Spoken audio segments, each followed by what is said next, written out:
आज की वीडियो में हम कुछ बेस्ट प्रैक्टिसेस के बारे में बात करेंगे कि आप जब भी कोई प्लगइन डेवलप करें तो आपको किन किन चीज़ों का ख्याल रखना चाहिए, कौन कौन सी बेस्ट प्रैक्टिसेस हैं जिनको आपको फॉलो करना चाहिए, जो कि वर्डप्रेस रिकमेंड करता है। तो इनकी कुछ हम डिटेल्स देखते हैं। जैसे कि सबसे पहले हमारे पास है अवॉइड नेमिंग कोलिजन्स। तो इसका सिंपल अल्फाज में यह है कि जो भी आप कोड लिखें, जो भी आप वेरिएबल डिफाइन करें या जो भी आप फंक्शन डिफाइन करें या जो भी अगर आप कोई क्लास डिफाइन करते हैं, तो उसका नेम आपने मेक श्योर करना है कि वो ऐसा हो कि वो यूनिक नेम हो। ठीक है। अगर आप कोई जेनेरिक नेम रख देते हैं, फॉर एग्जांपल आपने उसका नेम रखा है माई नेम, ठीक है, तो अब हो सकता है कि यही नेम कोई और प्लगइन भी इस्तेमाल कर रहा हो। ठीक है। तो उसमें क्या होगा कि वो कोलिजन आ जाएगा और फंक्शनैलिटी जो है वो सारी डिस्टर्ब हो जाएगी। इसी तरह लेट से कि आपने क्लास का नेम रख दिया कार या माई कार, ठीक है, तो ये एक जेनेरिक सा नेम है और हो सकता है कि किसी और प्लगइन ने भी यही नेम यूज़ किया हुआ हो। ठीक है। तो वहाँ पे सिंटैक्स एरर आ जाएगा जब आपका प्लगइन इंस्टॉल होगा या एक्टिवेट होगा, क्योंकि अब दो जो प्लगइन्स हैं वो सेम क्लास नेम जो है वो यूज़ कर रहे हैं। तो आपने इस चीज़ को अवॉइड करना है। आपने ये मेक श्योर करना है कि आप जो भी नेम्स डिफाइन करें वो यूनिक हों। ठीक है। तो इसका जो बेस्ट वे है वो ये है कि आप अपने प्लगइन के लिए स्टार्ट से ही कोई एक प्लगइन प्रीफिक्स जो है वो डिफाइन कर लें इस तरह से। ठीक है। और ये आप अपने प्लगइन के हिसाब से चेंज कर सकते हैं। फॉर एग्जांपल अगर आपका जो प्लगइन है, अब यहाँ पे तो हम डेमो के लिए या लर्निंग के लिए एक प्लगइन क्रिएट कर रहे हैं, तो हमने इसका जो प्लगइन प्रीफिक्स है वो इस तरह से सेट किया हुआ है। ठीक है। लेकिन आप चूंकि कोई प्रोडक्शन लेवल जब प्लगइन डेवलप करेंगे, तो आपने मेक श्योर करना है कि ये जो वर्ड्स लिखे हुए हैं या ये जो आपने प्रीफिक्स डिफाइन किया हुआ है ये कोई यूनिक हो। ठीक है। ये कुछ कैरेक्टर्स हो सकते हैं या कुछ वर्ड्स का कम्बिनेशन हो सकता है, जो भी आप समझते हैं कि जो यूनिक हो, जो पहले एग्जिस्ट ना करता हो। और फिर आपने क्या करना है, जब आपने ये चीज़ डिफाइन कर लेनी है अपने माइंड में या कहीं पे आपने नोट कर लेनी है कि ये आपने प्लगइन के लिए प्रीफिक्स डिफाइन किया है, तो फिर आप क्या करेंगे कि इसी प्रीफिक्स को आप सारे फंक्शंस के स्टार्ट में ऐड कर दें। ठीक है। जो भी आप फंक्शंस डिफाइन कर रहे हैं उसके स्टार्ट में ये वाला प्रीफिक्स ऐड कर दें, या अगर आप कोई क्लास डिफाइन कर रहे हैं तो उसके स्टार्ट में भी ये वाला प्रीफिक्स डिफाइन कर दें। ठीक है।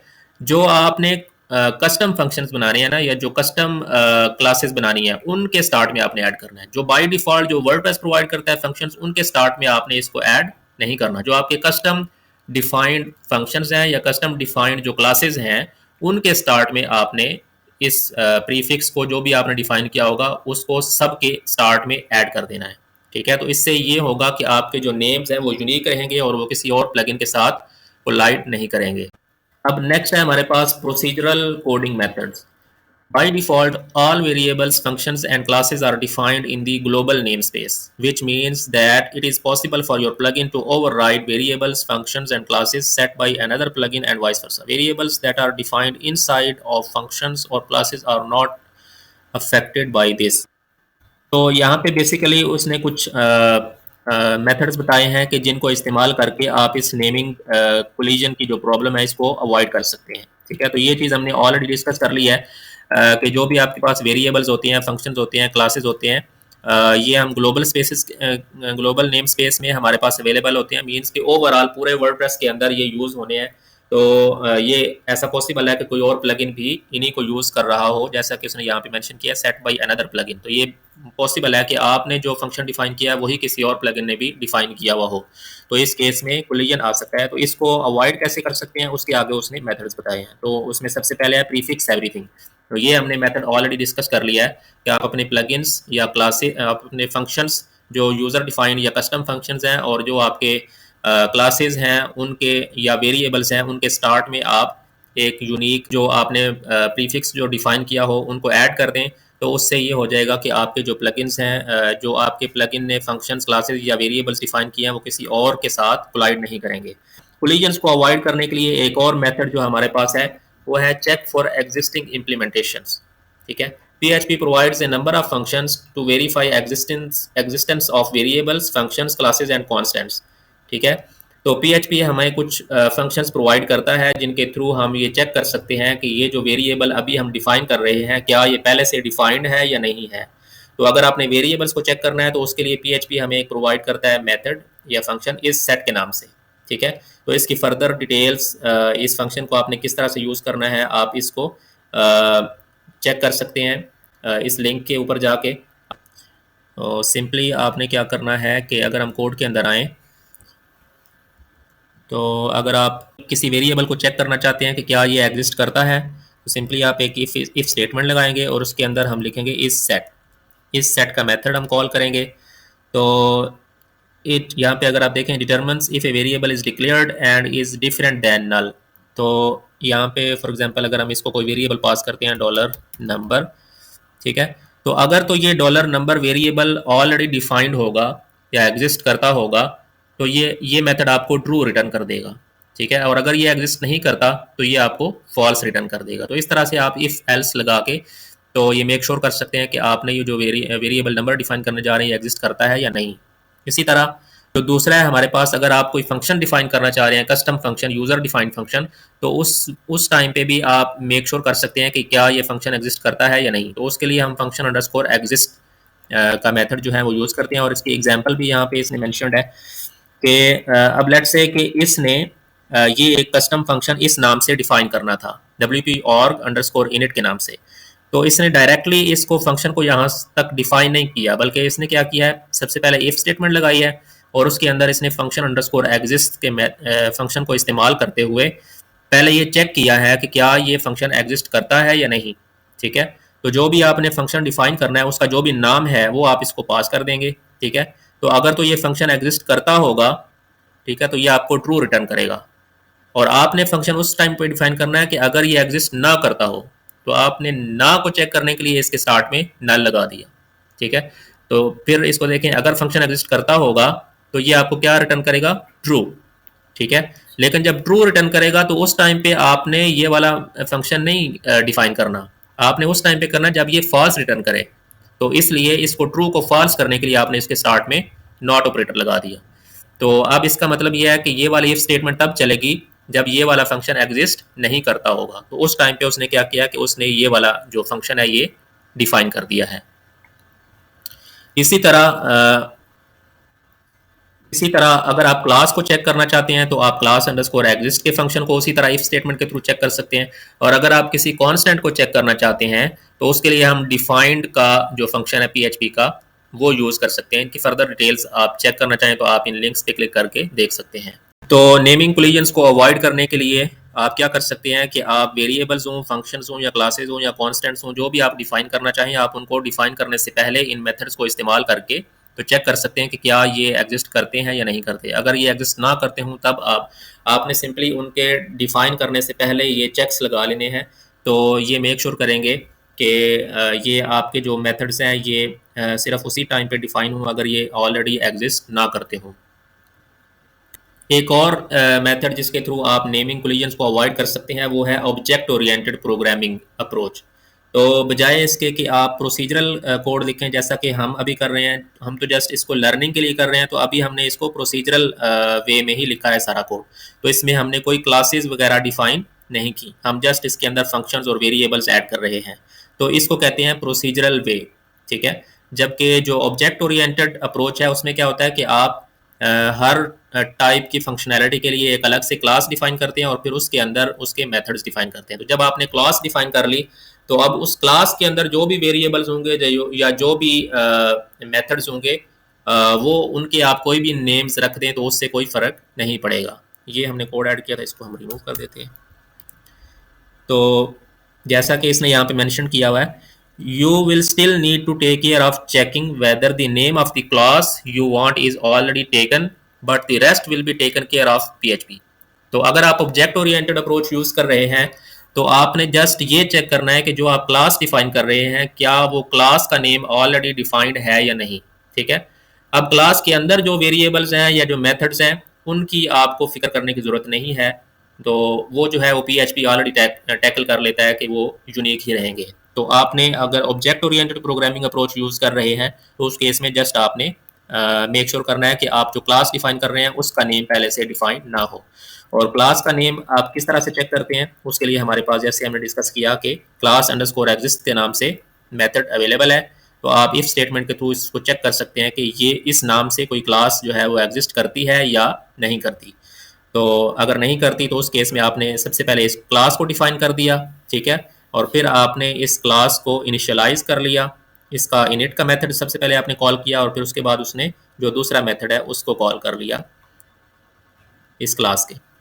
अब जो एक और बेस्ट प्रैक्टिस है प्लगइन डेवलपमेंट के हवाले से है, वो हम डिस्कस कर लेते हैं, जिसमें है फाइल ऑर्गेनाइजेशन। तो the root level of your plugin directory should contain your plugin-name.php file and optionally your uninstall.php file. All other files should be organized into subfolders whenever possible. ठीक है, तो इसका सिंपल ये है कि जब भी आप कोई प्लगइन डेवलप करें तो आपने अपने जो फाइल्स हैं या फोल्डर्स हैं उनको किस तरह से ऑर्गेनाइज करना है। तो जो आपका रूट लेवल फोल्डर है उसके अंदर जस्ट दो फाइल्स हो सकती हैं, एक आपके जो प्लगइन की मेन कोर फाइल है, एक वो होगी, और दूसरी ऑप्शनली अगर आप uninstall.php फाइल ऐड करना चाहते हैं तो वो आप अपने रूट फोल्डर के अंदर ऐड करेंगे। बाकी जितनी भी फाइल्स हैं उनके लिए आप अलग से फोल्डर्स बनाएंगे और उनके अंदर आप उनको ऑर्गेनाइज करेंगे।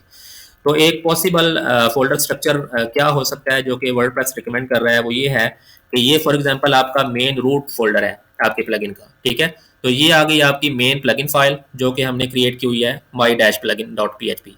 इसके अलावा uninstall.php जो कि रूट लेवल पे अवेलेबल है।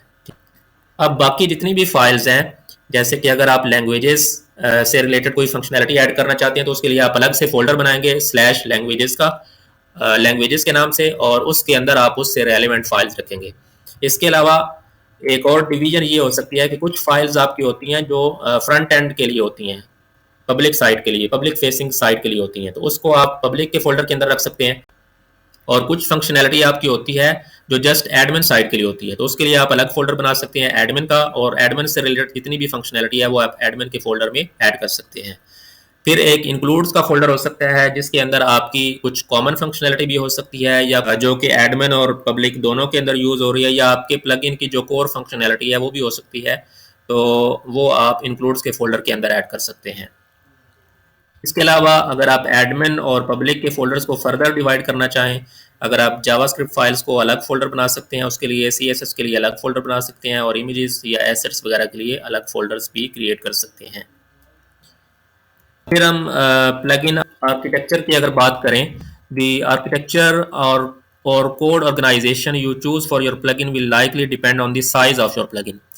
तो इसमें यह है कि अगर आप कोई स्मॉल प्लगइन डेवलप कर रहे हैं, ठीक है, तो उसमें ज़रूरी नहीं है कि आप कोई क्लासेस बनाएं या उसको ऑब्जेक्ट ओरिएंटेड अप्रोच पे जाएं। आप सिंपल कई दफ़ा ऐसे होता है कि आपकी जो फंक्शनैलिटी है वो एक ही फाइल के अंदर भी आ सकती है या सिंपल होती है, तो उसके लिए आप जो प्रोसीजरल वे है जिस तरह से हम डेवलप कर रहे हैं कोड प्लगइन को, तो ये वाली अप्रोच आप यूज़ कर सकते हैं। जस्ट आपकी एक मेन फाइल होगी और उसके अंदर आपके जो रेलिवेंट फंक्शंस हैं आप उनके थ्रू अपनी फंक्शनैलिटी ऐड कर सकते हैं। लेकिन अगर आपका जो प्लगइन है वो कम्प्लेक्स प्लगइन है जिसके अंदर बहुत ज़्यादा फंक्शनैलिटी है, ठीक है, तो उस केस में आप क्या कर सकते हैं कि आप क्लासेस बना सकते हैं और क्लासेस के थ्रू अपने कोड को ऑर्गेनाइज कर सकते हैं। अब एक और इम्पोर्टेंट चीज़ है कंडीशनल लोडिंग के नाम से। तो इसमें क्या होता है, it is helpful to separate your admin code from the public code, use the conditional is underscore admin. तो वर्डप्रेस हमें एक फंक्शन प्रोवाइड करता है इज अंडरस्कोर एडमिन का, ठीक है। तो इस मेथड को यूज करके आप अपनी जो फंक्शनैलिटी है उसको डिवाइड कर सकते हैं एडमिन और पब्लिक फेसिंग के अंदर। तो इस इफ स्टेटमेंट के थ्रू आप अपने कोड को डिवाइड कर सकते हैं। तो ये कोड ब्लॉक क्या करेगा कि ये इस फाइल को ऐड करेगा सिर्फ और सिर्फ एडमिन साइड के लिए, और फ्रंट एंड जब आपका प्लगइन फ्रंट एंड पे व्यू होगा तो उस केस में ये वाली फाइल इंक्लूड नहीं होगी। तो बजाय इसके कि आप सारे कोड को एक ही मेन फाइल के अंदर ऐड करते जाएं, जैसा कि हम अभी इस टाइम पे कर रहे हैं कि हमने सारा कोड जो है वो इसी फाइल के अंदर ऐड किया हुआ है, ठीक है। तो इसमें से कुछ मेथड्स ऐसे होंगे जो जस्ट इसके वर्डप्रेस के बैक एंड पे रन होते हैं, और कुछ मेथड्स ऐसे होंगे जो कि फ्रंट एंड पे रन होते हैं। तो कंडीशनल लोडिंग जो है उसको आप यूज़ करते हुए अपने कोड को सेपरेट कर सकते हैं। तो इसको हम अपने कोड के अंदर इम्प्लीमेंट करके देखते हैं। तो इसको हम कॉपी कर लेते हैं इस कोड को, और अपने अगर हम फाइल के अंदर आएँ और यहाँ पे हम इस मेथड को, इस इफ स्टेटमेंट को ऐड कर देते हैं, तो अब हम अपने कोड में से देखेंगे कि हमारा कौन सा कोड ऐसा है जो सिर्फ और सिर्फ बैक एंड पे ही यूज़ होगा। तो हम ये देख सकते हैं कि ये जो एक्टिवेशन की हुक है या जो हमारी डीएक्टिवेशन की हुक है, ये तो सिर्फ और सिर्फ बैक एंड पे रन होती है। ठीक है, जब भी यूजर उस या एडमिन जो है वो अपनी वर्डप्रेस वेबसाइट के अंदर लॉग इन होगा, डैशबोर्ड के अंदर होगा, प्लगइन्स की स्क्रीन पे आएगा और वहीं से वो एक्टिवेट करेगा प्लगइन को या डीएक्टिवेट करेगा। ठीक है, तो ये वाला कोड वो है कि जो जस्ट आपकी एडमिन के साइड पे रन होता है। तो इसको हम कट कर सकते हैं कंट्रोल एक्स के थ्रू, इसको हम यहाँ से रिमूव करके तो इसको हम इफ स्टेटमेंट, इस इफ स्टेटमेंट के अंदर लिख सकते हैं। ठीक है, इसको हम प्रॉपरली टैब कर देते हैं कोड को ताकि ये ऑर्गेनाइज हो जाए। ठीक है, तो अब इससे क्या होगा कि ये जो फंक्शंस हैं ये सिर्फ एडमिन साइड पे रन होंगे और फ्रंट एंड पे ये कोड रन नहीं होगा। जब फ्रंट एंड से कोई यूज़र वेबसाइट को विजिट करेगा तो उसकी वेबसाइट की जो परफॉर्मेंस है वो इम्प्रूव हो जाएगी, क्योंकि उसको ये वाला कोड जो है वो प्रोसेस नहीं करना पड़ेगा। अब हमने इसको कंडीशन कर दिया है कि ये वाला कोड आपने सिर्फ उसी टाइम पे प्रोसेस करना है जब यूज़र जो है वो बैक एंड के अंदर लॉग इन हो। ठीक है, तो इस तरह से आप अपनी जो वेबसाइट है उसकी परफॉर्मेंस को भी इंक्रीज कर सकते हैं। और इस इफ स्टेटमेंट की एल्स भी हम बना सकते हैं, यहाँ पे हम एल्स लिख सकते हैं। ठीक है, और ये इसके अंदर जो आप कोड लिखेंगे ये जस्ट वो कोड होगा जो फ्रंट एंड साइड पे रन होगा। Code which will run only on front end, तो ये हमने कमेंट भी इसके अंदर ऐड कर दिया। ठीक है, तो जो जितना भी आपका फ्रंट एंड से रिलेटेड कोड होगा जो सिर्फ और सिर्फ फ्रंट एंड पे रन होना है तो वो आप यहाँ पे ऐड कर सकते हैं। जितना भी आपका बैक एंड का कोड होगा वो आप इस इफ स्टेटमेंट के ब्लॉक के अंदर लिख सकते हैं, जिसमें हमने इस फंक्शन के थ्रू चेक किया है कि ये एडमिन साइड है। ठीक है, और जो आपका कॉमन कोड है जो कि दोनों साइड्स पे रन हो सकता है वो आप यहाँ पे रूट लेवल पे ऐड कर सकते हैं। तो जो पब्लिक जो आपका कॉमन कोड है वो आप यहाँ पे रूट लेवल पे इस फाइल के ऐड कर सकते हैं। जो आपका एडमिन साइड कोड है वो आप इस इफ स्टेटमेंट ब्लॉक के अंदर ऐड कर सकते हैं, और जो आपका सिर्फ और सिर्फ फ्रंट एंड वाला कोड है वो आप एल्स ब्लॉक के अंदर ऐड कर सकते हैं। इसके अलावा कुछ आर्किटेक्चरल पैटर्न्स की अगर हम बात करें तो while there are a number of possible architecture patterns, they can broadly be grouped into three variations. Single plugin file containing functions. तो ये पैटर्न वो है जो कि अभी हम क्रिएट कर रहे हैं कि हमारे पास एक सिंगल फाइल है myplugin.php की और इसी के अंदर हम सारे फंक्शंस को हैं वो ऐड कर रहे हैं। एक पैटर्न ये हो सकता है। दूसरा पैटर्न ये है single plugin file containing A class. ठीक है, इंस्टेंशिएटेड ऑब्जेक्ट एंड ऑप्शनली फंक्शंस। दूसरी अप्रोच ये हो सकती है कि आपकी एक ही प्लगइन की फाइल है लेकिन उस प्लगइन की फाइल के अंदर आपने एक क्लास क्रिएट की है और उस क्लास को फिर आप इंस्टेंशिएट कर रहे हैं, उसको रन कर रहे हैं।